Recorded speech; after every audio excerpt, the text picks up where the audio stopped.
आप देख रहे हैं BM न्यूज, जनता की आवाज हमारी पहचान।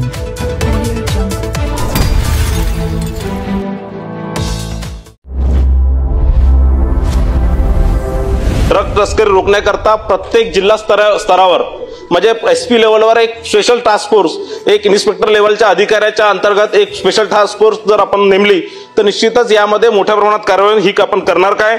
सभापती महोदय, सन्माननीय सदस्य परिणय फुके यांनी अतिशय महत्त्वाचा प्रश्न या ठिकाणी विचारलेला आहे।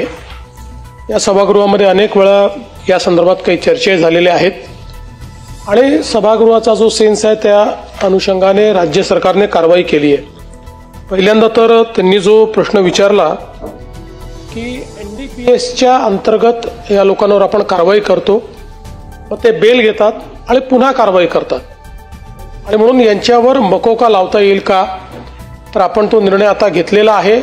आपल्या कायद्यामध्ये बदल करून आपण यांना संघटित गुन्हेगारीखाली मकोकाखाली अटक करता येईल या प्रकारचं अमेंडमेंट याच अधिवेशनात आणतो आहोत। या अधिवेशनामध्ये आपण ते अमेंडमेंट करून निश्चितपणे यांना त्या अंतर्गत आपण कारवाई करू।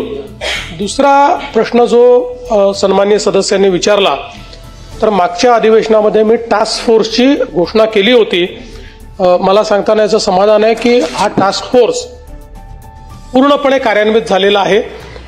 आत्तापर्यंत आपल्याकडे NDPSच्या संदर्भातलं युनिट हे फक्त काही ठिकाणी जिल्हा स्तरावर होतं, काही ठिकाणी त्याच्यापेक्षा वरच्या स्तरावर होतं, पण आता प्रत्येक पोलीस स्टेशनमध्ये स्वतंत्रपणे NDPSचं युनिट आपण तयार केलेलं आहे। त्याला अधिकारी आणि अंमलदार हे दिलेले आहेत आणि त्याची कारवाई आपण सुरू केलेली आहे। जिल्हा स्तरावर देखील कोऑर्डिनेशन कमिटी आपण सुरू केलेली आहे।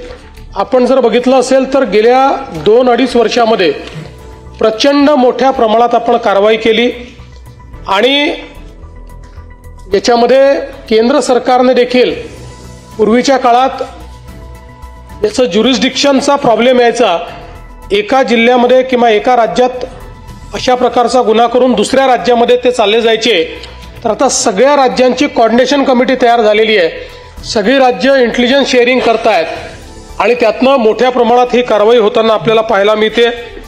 आपण एक त्यामुळे टास्क फोर्सचा मुद्दा देखील आता निघालेला आहे। आपण मुद्दा मांडला फास्ट ट्रॅक कोर्टाचा, तर जरूर या संदर्भात माननीय उच्च न्यायालयाला विनंती करण्यात येईल। पण मला हे सांगितलं पाहिजे की आता आपल्या महिलांवरच्या गुन्ह्याचे देखील जे फास्ट ट्रॅक कोर्ट्स आहेत, या संदर्भात त्यातले अनेक कोर्ट रिटायर झाल्यानंतर अजून ती भरण्याची कारवाई झाली नाही, म्हणून मी परवा स्वतः माननीय चीफ जस्टिस साहेबांना सांगितलं, कारण ती कारवाई कोर्टाला हायकोर्ट करते। त्यामुळे या ठिकाणी आपण आता त्यांना जशी ती विनंती केली आहे तशी ही पण विनंती त्यांना आपण करू की किमान काही एका लेवलच्या वरच्या ज्या केसेस आहेत त्या केसेस करता तरी त्यांनी फास्ट ट्रॅक कोर्ट आपल्याला माननीय उच्च न्यायालयाने दिलं पाहिजे। आणि व्यसनमुक्ती केंद्राच्या संदर्भात आपण जो मुद्दा मांडलेला आहे तो महत्त्वाचा आहे।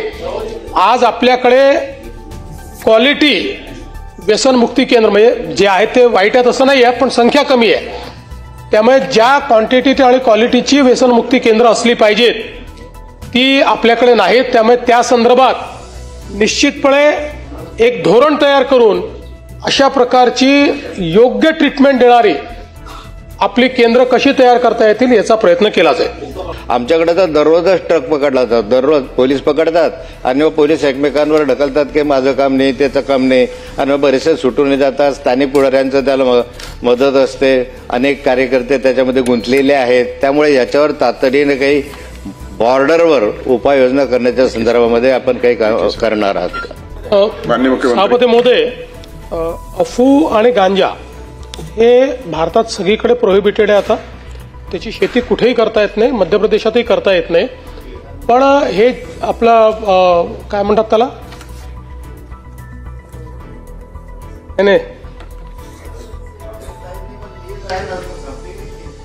नाही लीज तरी करता येत नाही, लीज असली तरी करता येत नाही, ते इलिगलच आहे, ते आपल्याला या ठिकाणी करता येत नाही। आपण या ठिकाणी जे सांगितलं गुटख्याचं वगैरे, तर निश्चित त्या संदर्भात किंवा अशाही कुठल्याही संदर्भात जर अशा प्रकारची तस्करी त्या भागामध्ये होत असेल तर त्याच्यावर कारवाई केली जाईल. मी मगाशी जो मला शब्द आठवला तो भांग जी आहे ती मात्र मध्य प्रदेश, उत्तर प्रदेश या ठिकाणी लिगल आहे. त्याच्यावर कुठलेही बंधन नाही आहे. त्यामुळे भांग आपल्याकडे तिथनं येण्याचं प्रमाण काही प्रमाणात आहे. पण अर्थात भांगेच्या संदर्भात आता त्याच्या संदर्भात आपल्याकडे भांग्यावरही आपण बॅन ठेवलेला आहे. त्यामुळे जरूर त्या संदर्भातली जी काही कारवाई करण्यात येईल आणि आपण मुक्ताईनगरचं सांगितल्यामुळे विशेष त्या ठिकाणी मोहीम घेण्यात येईल.